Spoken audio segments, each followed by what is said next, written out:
Hey, what's going on, everybody? It's Justin Gaz and this is Living and Moving to Seattle, Washington. This is the channel that gives you the nitty-gritty details, everything that you need to know about living right here in Seattle, Washington. And on this episode, we're digging into Ballard a little bit deeper. Now, in the past, I've done an introduction video. I've done a vlog, a deep dive video where we've gone around Ballard. And I just wanted to jump in, and you see I got the map here behind me.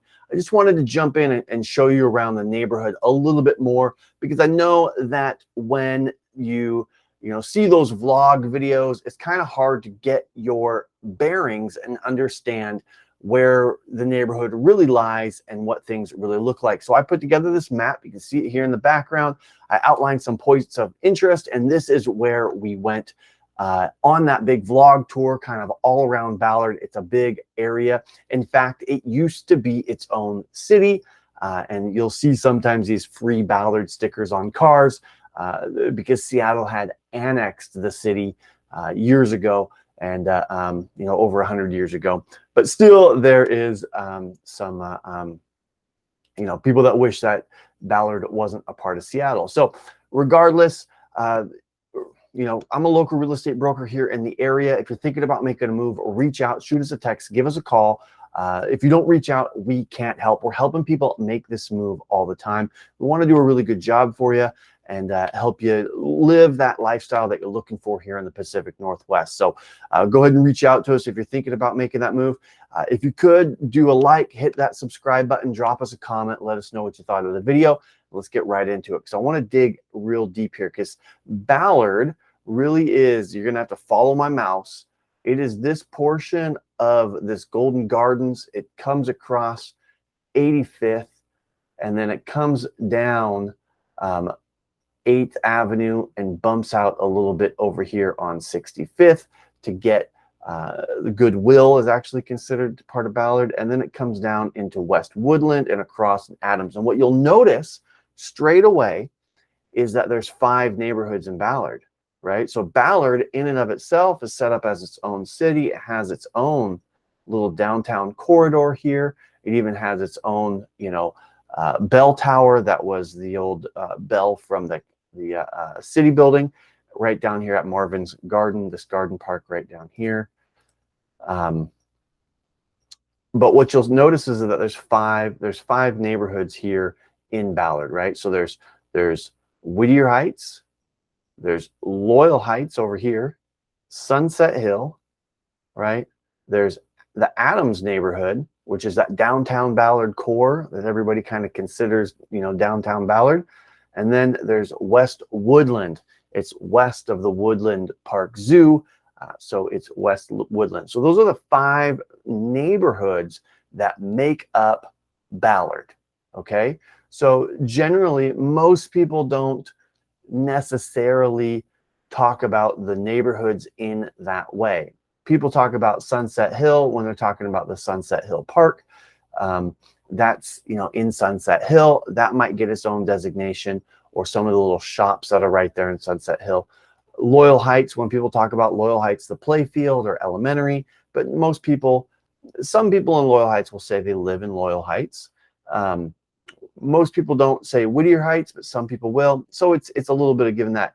Generally, people are talking about Ballard, and generally people feel like Ballard is, 65th down into Adams, 65th being this big cross street here.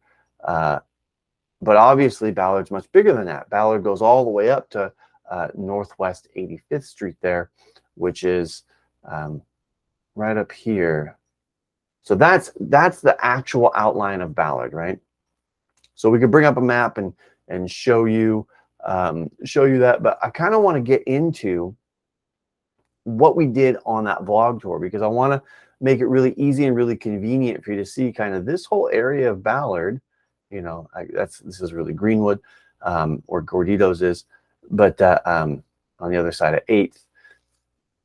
But this whole area of Ballard, what makes Ballard really convenient and really easy is that it's very close, this 15th Avenue. When we did the Magnolia video, right? We talked about Magnolia being good access to 15th, and 15th comes right down and comes right into Elliott and then right into downtown. So that's a really fairly convenient, fairly easy, good bus route as well to get down into downtown Seattle.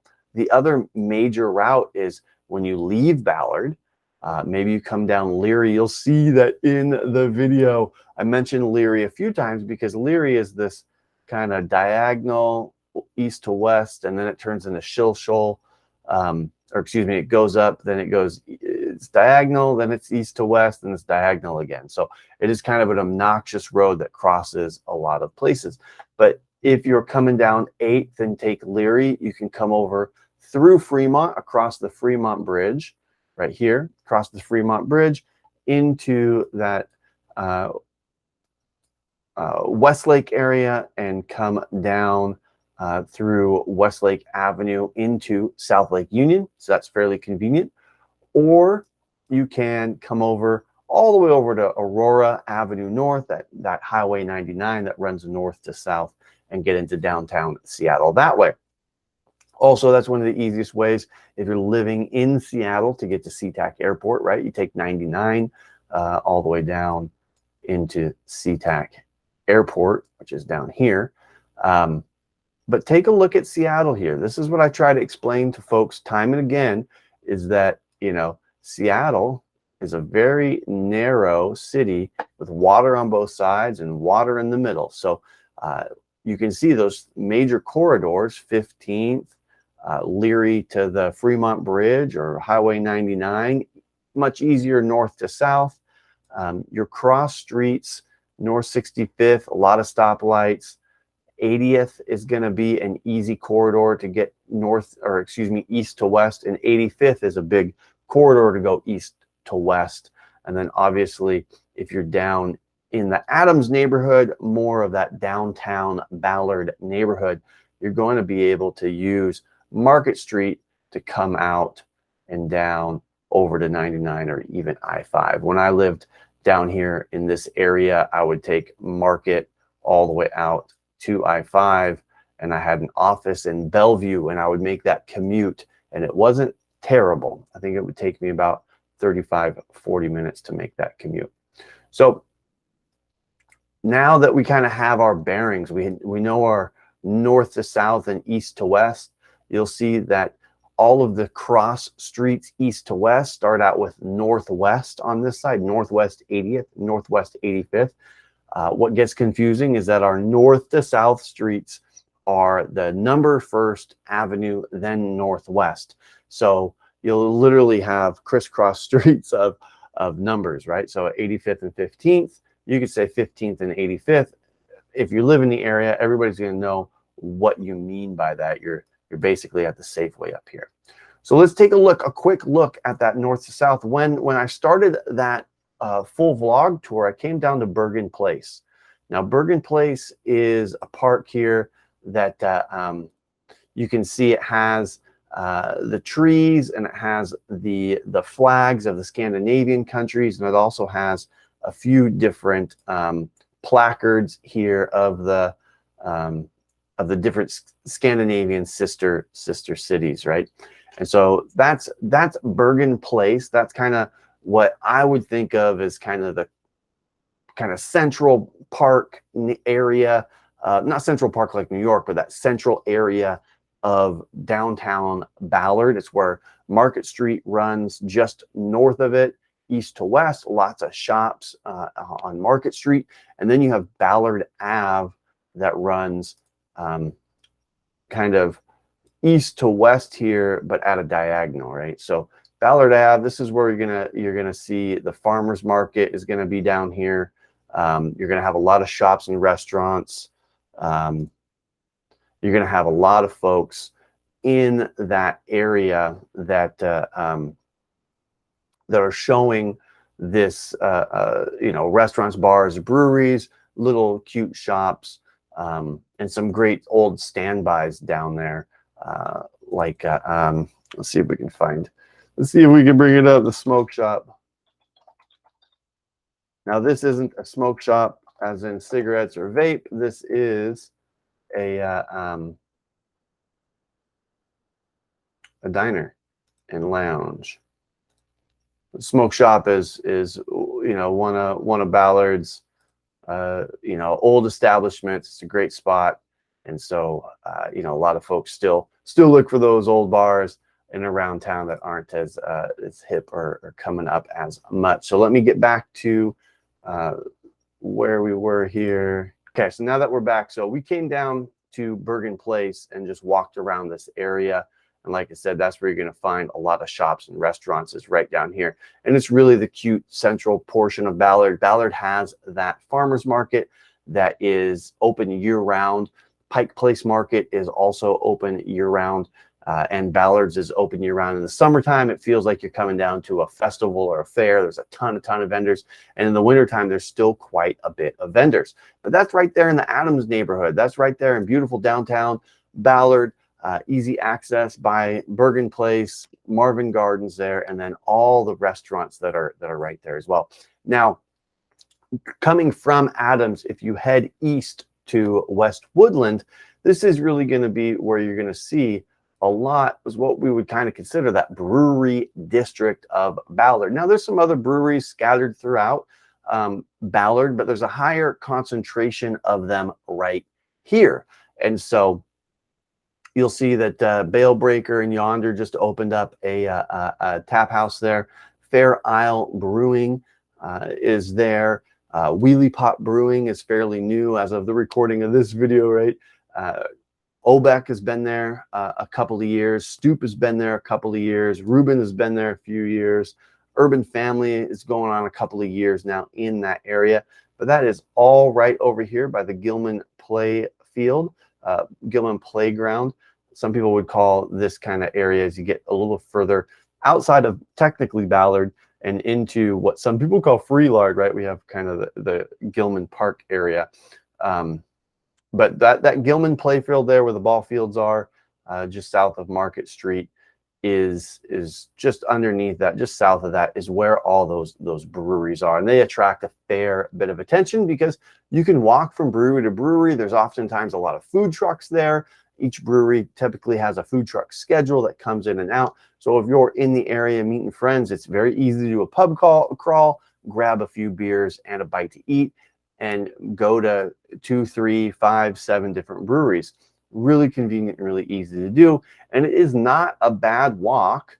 Now you got to be careful crossing 15th because that's a kind of a thoroughfare. So, but you can walk right over to Lagunitas if you wanted to make that walk and get into one of the other breweries that's down here. Lagunitas is right there. And there's a new brewery that just opened up on Leary in the place of Peddler. I can't quite remember the name, but there's another brewery right there. And then you'll see the Ballard blocks is kind of built up as you come across. You'll find LA Fitness and Trader Joe's and PCC Market. A lot of shopping right here, easy shopping right there. So in that video, after we went and we kind of looked at all these different breweries, we just walked around. I think I filmed a little bit of the production facility there and showed you a little bit of 8th Avenue and what that looks like. And yeah, Bad Jimmy's is down there too, substation, cool spots. From there, we went over to this little end of the street park right there at 28th Avenue, where you can put your kayak in or your paddleboard and get out to the water. And then there's some sneaky parking back here that's available. You can pop out. Edgeworks Climbing Gym is down here as well, along with the Nordic Museum.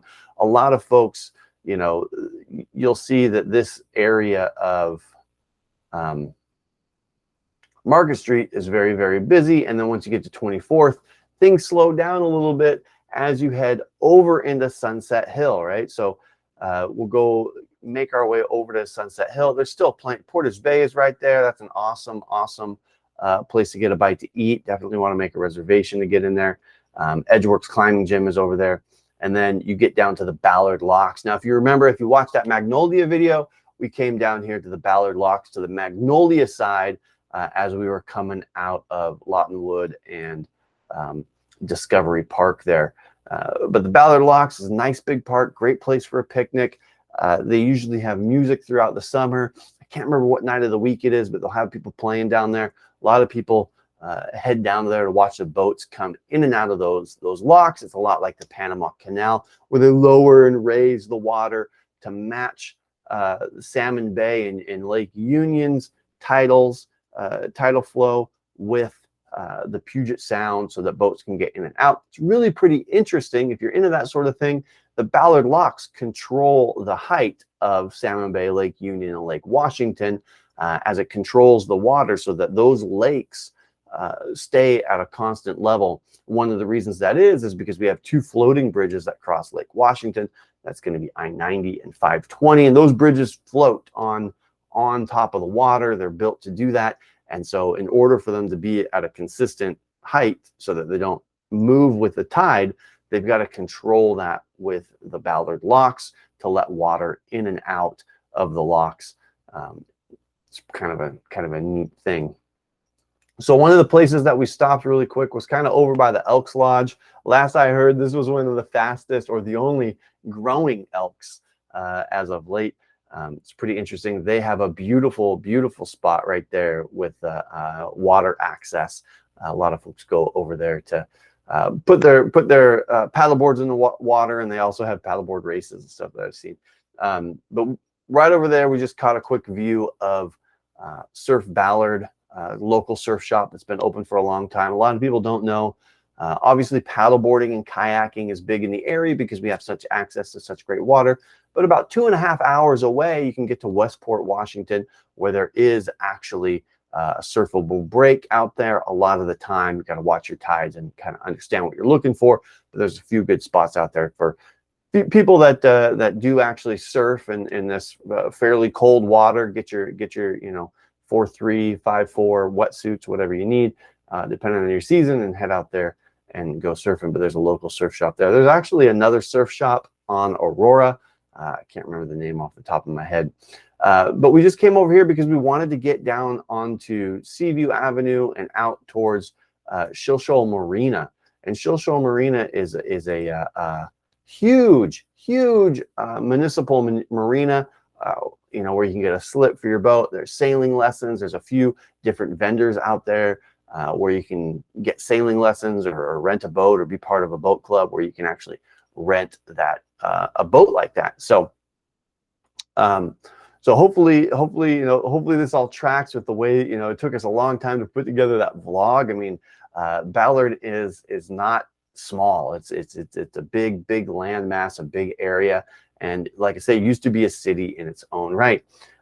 So from Shilshole Marina, as you come down and you're making your way down Seaview, I mean, I've even done sailing lessons out there. It was a lot of fun. Is Golden Gardens Park. And you've probably, if you've seen some of the videos, you've heard me talk about Golden Gardens Park here. Golden Gardens is one of the only real sandy beaches here in Seattle.